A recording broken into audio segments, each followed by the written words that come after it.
It takes more than nested sub-select skills in SQL to be a great engineer. This is Soft Skills Engineering, episode 151. I'm your host, Dave Smith. I'm your host, Jamison Dance. Soft Skills Engineering is a weekly advice show for software developers about non-technical topics, and occasionally SQL. Soft query language. Soft and fluffy query language. Yeah. I want to thank our wonderful patrons. Thank you so much to the folks who are supporting us at the level where they get shouted out in every episode. Thank you to Matthew Vojtovich, the Agile Ventures Charity, Zach Grannon, Luis Santos, Nick Cantar, Sean Clayton, Sonic the Hedgehog, Marae Rousseau, and Chris Hogan. And thank you so much to everyone else who has contributed or who will contribute in the future. Future contributions. Yeah. If you want to help us out, you can go to softskills.audio and click support us on Patreon. And the money you contribute goes towards editing the show, design, hosting, all those things. All right. Shall I read our first question? Please do. This comes from Blonde Viking 87, which is just a great name. Okay, Blonde Viking 87 says, I have a lot of software developer colleagues who are 20 to 35 years old, but none that are 50 plus. At what age does a software engineer's career end? I have some bad news for you. What is it? It's 36. What's that? Isn't there some book about... No, have you heard of Fallout 3, the video game? No. There's a town in it called, I think it's Lamplight, where it's run by kids. And as soon as you turn 15, I think you get exiled or killed or something like that. So software is basically like that. Just a bunch of 0 to 15-year-olds. Yep. What could possibly go wrong? Trying to think if I've worked with a software developer who is still kind of writing code, who's 50 plus. I don't think I have. I've worked with folks in their 40s. Mm-hmm. I'm 32, so I've got 3 good years left in me. Before you're voted out? Yeah. Or killed. And I've begun to vote myself out because I'm an engineering manager. So I do some coding, but I do lots of spreadsheeting too. Yeah. So if it's a little competition, what did you say was the oldest developer you've worked with? I don't know. I mean, I'm trying to think. Oldest developer. It's hard to know how old they are because they don't want to tell you. So you have to actually cut them in half and count the rings. I have heard people saying that they try to look younger because they're afraid of age discrimination. Yeah. Probably 40s, probably mid late 40s. How old are you? I'm 32. Yeah. Oh, you're prime developer. You're a spring chicken. I am. Yep. So the oldest you think is mid 40s. I actually worked with an engineer who was 65. He was great, a fantastic engineer. He actually just retired last year. He actually worked with Alan Kay back in the day. Yeah, and I got to work with him a little bit in my current job, which is great. And I know a few in their 50s as well. I feel like most of the time, most of the people I work with have been roughly my same age, and there's just a cohort that have all moved through jobs with me where everyone is basically the same age. Yeah, I was going to say that's probably not a coincidence. That's probably selection, like an actual active selection on your part and their part of, people happen to be your age and happen to be the people you get employed with. Yeah. I work at a very large company right now, Walmart, and there are certainly engineers who are 50 plus here. I don't work with them directly, though. I guess I'm thinking of folks that I collaborate with actively. Mm-hmm. Yeah. I know they exist. I was, when I was younger, so I'm 40 as of recently. Happy birthday to me. Yeah, we just found out we almost have the same birthday. Yeah, we both had birthdays in the last couple weeks. Yep. Apparently we're not that close. Anyway, happy birthday to you. You too. Thanks. And for the first, 5 years of my career, I worried about this a lot. Because I'm like, where are all the 50-somethings, And after about 10 years, I stopped worrying about it completely. Because I realized what was happening was we have an industry that is exploding. And people aren't joining the industry who are already experienced in other fields. Instead, they're coming in at a young age, 20s is most typical. And so it's growing at the bottom of the age curve a lot more, probably 100 times more than it's growing at the top end of the age curve. The result is we're surrounded by a bunch of 20 and 30-somethings, like 99%. Yeah, and everybody hates 30-something. My parents used to watch a TV show in the 80s or 90s called 30-something. Did you ever hear of that? Never in my life. Well, there you go. Okay. That's all I know about it. The end. So I wonder if part of this could be dependent on the industry as well. Like I've spent lots of my career at startups, and there the average age was certainly much younger. For the developers, it was much younger than here, where I would say the average age of the folks I work with is probably mid to late 30s. Mm-hmm. It definitely skews older, and I don't think it's a coincidence that it's at a larger company. Some of that might be maybe different appetites for risk, where if you're in your 50s, you have like a life to pay for, like you might have family, you might have a mortgage, and so there might be different trade-offs around stability that you're looking to make. I don't know if Blonde Viking 87 told us where they work. But they did accidentally reveal their age. Yeah, 32. Yeah. Wait, 30 or 31, 32. I guess. Yeah. I was born in 87. That's the only reason I know. I am not some savant. Wait. What do you think I am? A genius? You think I can look at years and calculate ages? Yeah, I'm wondering if you actually wrote this question, Blonde Viking 87. Well, I'm 5'8" and I have black hair, so nope. You're like, I'll conceal my identity by changing my hair color in my screen name. I forgot to change my age. Maybe. Oh no. I might be 5'9". I don't know how tall I am. I wish I had some hard numbers on this to like be able to say exactly what is the breakdown by age. But anecdotally, and I've been at a lot of companies now for about 15 years, anecdotally I can say it's like 99% are less than 50. We should have done this real quick, but I'm going to take a second to do it now and look up the Stack Overflow survey. Give me some credentials here. What's our sample size that we're talking about? 65,000 responses, and this is people who responded to the Stack Overflow so they opted survey. in.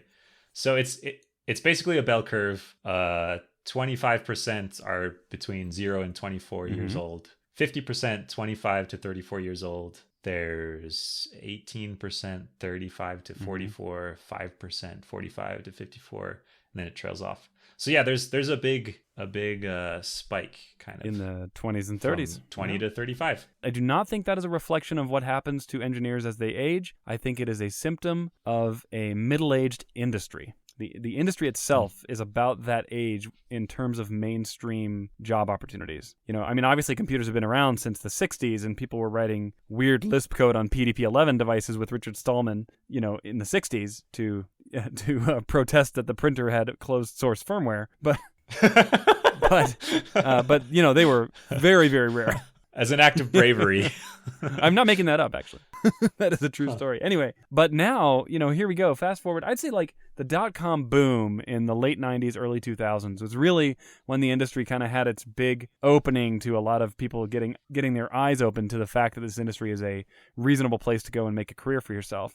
And I think it's just been a steady climb since then. But industries only grow from the bottom when they require expertise like that, because the opportunity cost for leaving an already trained up skill set if you're 20 years experienced with it is high. It's very high. Yeah, to start over as a junior developer once you're a senior accountant or whatever. It does happen though. We hear about it all the time. But for every one of those we hear about, there's probably 100 people coming in fresh. Yeah, that makes a lot of sense to me. I think there's also an escape valve at the top where some percentage of folks move into different careers that are technical but not necessarily programming every day. So more engineering management or technical leadership. It's not everyone that does it, but that's a common path. As you get more experience in your career, you move a little bit away from the day-to-day coding. And some people really want to do it, some people don't, but it is a thing that happens. I think what's going to happen is in 10 years, so mark my words, the year 2029, someone's going to write into our podcast, and yes, we will still be going. Someone's going to write in and say, where are all the 45 to 55-year-old developers? Everyone I know is 35 to 45. You think there's like a baby boom for programmers? I don't think that's true. I don't think there's like a swell and it's going to die off on the back end, but I just think that we're riding a wave here. It's not that people stop programming when they turn 35 or 40 or 45. Yeah. It will be very interesting to watch, though. Are you going to be a 50-year-old programmer, Dave? That's a great question. I think probably not. My long-term career goals are more aligned with people management and leadership, I think, than they are with writing code every day. But if I am still writing code every day at age 50, I think I would be just fine with that. I have this idea in my head of just the wise elder nerd where they're 50, right? So they know how to work with people. They've seen a lot of stuff. They're just, I don't know, maybe it's because I haven't worked with someone who's 50 or older who still programs, but I just imagine they would be so chill and easy to get along with and great to work with, where they've seen so much, they know so much, they're not rattled, they just get stuff done, low maintenance, great to have on the team. I have seen the opposite of that, where they've experienced where they're the crusty old they've person. experienced so many problems caused by by their own, either their own short-sightedness or that of others, that when you say an idea, they're just like, stop. I already know what's at the end of that trail, and my scars are still tingling from that one. Yeah. But I will say this, as I have aged, because, I am outside of the band of this question. This question says everyone I know is 20 to 35. I'm 5 years outside of that. And I will say that I am way more chill about a lot of technology choices, which 15 years ago I would have been like, whoa, this is very important that we carefully discuss brace placement, Yeah. It's interesting. I feel like I'm getting more strongly opinionated about culture and process things and less strongly opinionated about technical things too. So maybe I'm equally curmudgeonly, just in it's different interesting. areas. Like, I used to have very strong opinions about programming language choice based on the language aesthetics itself. And now my opinions about programming language choice are much more informed by the community that surrounds that language and the types of people I can hire to work in that language than it is about the language's aesthetics itself. Weird. Well, you heard it first. Getting old is weird. So, at what age does a software engineer's career end? At the death age. Yeah, I think there's no set age. I've heard enough reports of age discrimination though to know that it's a thing. Yeah. So there are probably places that you could not get hired if you were 50 or older, and it turns out you probably don't want to work for those places because they might suck. So like I said, I'm 32, so I have no actionable advice for what to do if you're a 50-year-old or older software developer looking for work. But I'm pretty sure Blonde Viking 87 is not 50. Yeah, otherwise he would be Blonde Viking 67. I bet the job market is different though, and it does take a little bit. You're looking for different kinds of opportunities. You are, and the fit is more careful. Like, you're a more complicated puzzle piece at my age than you were when you were 20. You're at age 25, you're a puzzle piece that can fit into any puzzle. But now it's like you have to have a very specific set of requirements to hire me into your team. Such as the ball pit. So, of course. All right, have we answered the question? Oh, no, yeah, almost. There's one more thing. Okay. As a signal that the industry is aging, what I think we should observe in order to track this is not asking people what their age is. That would be way too easy. Instead, we should monitor Twitter for accounts by software developers of hand injuries and back pain and other things that come from like 2 decades of sitting in front of a computer. Eye strain, Yeah. Like, when we see the Twitterverse start to like describe these things, then we know the industry is aging and they're still here. I thought you were going to say monitor for usernames that have years in them and try and calculate age based on that. That's probably predictive.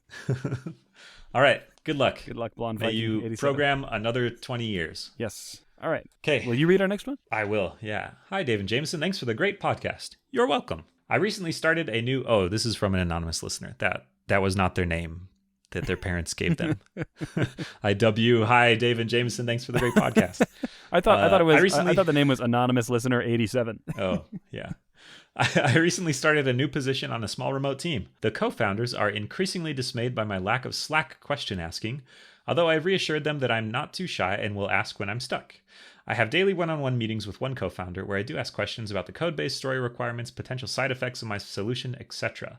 It's an open source project with comprehensive and Googleable developer docs, so between those and my debugger, I can figure everything else out with a bit of research. A co-founder told me that he expects to see me asking 1 or 2 questions per hour and strongly implied that I need to do this if I want to survive my probation period. I actually got let go from my last job at the end of my probation period due to brisk communication style and not asking enough questions, so I'm freaking out now. I don't want to annoy my colleagues with a constant stream of inane RTFM, which stands for read the friendly manual style questions, but I'm stumped on how else to hit my question target. Can you help me come up with ideas? Is there some big picture reason for this obsession with question asking that I'm missing? Oh, whoa, this is so weird. Yeah, this is really weird, first of all. There's a lot of weird things. Question asking target. Yeah. Like, what? I don't have any questions. But you must. How can you hit your target if you don't have questions? Question target. That I have a lot of speculation here, but all we can go on is what's in the question. It sounds like, so the team is all remote.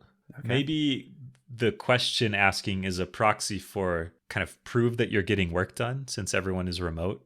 Show some activity in chat, show something, because the manager co-founder can't walk around and look at all the minions typing. So maybe that's a signal that you are progressing somehow or getting stuff done. It also, attention from bosses is nice, but it does seem a little weird that you have daily one-on-ones with the co-founder. Yeah. Maybe they just have a really intense hands-on probation program or something. Yeah, maybe. That sounds, I don't know. That's weird.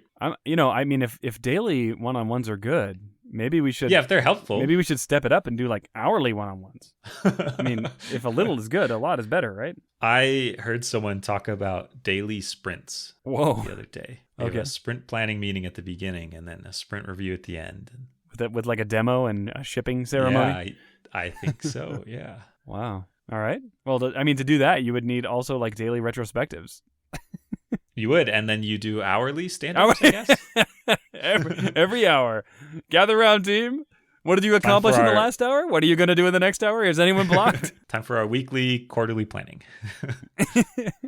Yeah, this seems weird and bad, and so I can only speculate that something funky is going on. Yeah, I agree. Not asking enough questions. There is a pretty simple solution to this problem, though. It says here, you're having daily one-on-ones with the co-founder, where you're asking questions about the code base and requirements and etc. Why not just post those questions in Slack, and you can walk away from this mess and let the co-founder answer in Slack? So when you do your daily one-on-one, you just say, see the 1 to 2 questions an hour I've posted in Slack. Yeah, actually, that's not a bad idea. You could say, hey, can you just check out the questions I asked? Yeah. You could also do like a cron job, where you just crank out a bunch of questions. Maybe your Monday morning is like, all right, I'm going to write 4,000 questions. How many hours? 40 questions. So 40 to 80 questions for my week. And you just write them all down and then have a bot slowly trickle them into the channel. I love it. And maybe there's some subtle philosophical deep questions in there occasionally. Yeah. So I want to speculate even more. In the past, I was managing a remote team, and there was a developer on the team who I had some concerns about their productivity and output. And one of the ways that manifested is they were very quiet in chat. They didn't really say anything ever. And there were other concerns too, but I approached it by asking them to communicate a little bit more what they were doing. So it's, but really what a smarter, wiser, more mature current Jamison would do is say, hey, I have concerns about your productivity and I'm not seeing the output, and then talk about that. But I was a wuss, so I just talked about being more communicative in chat.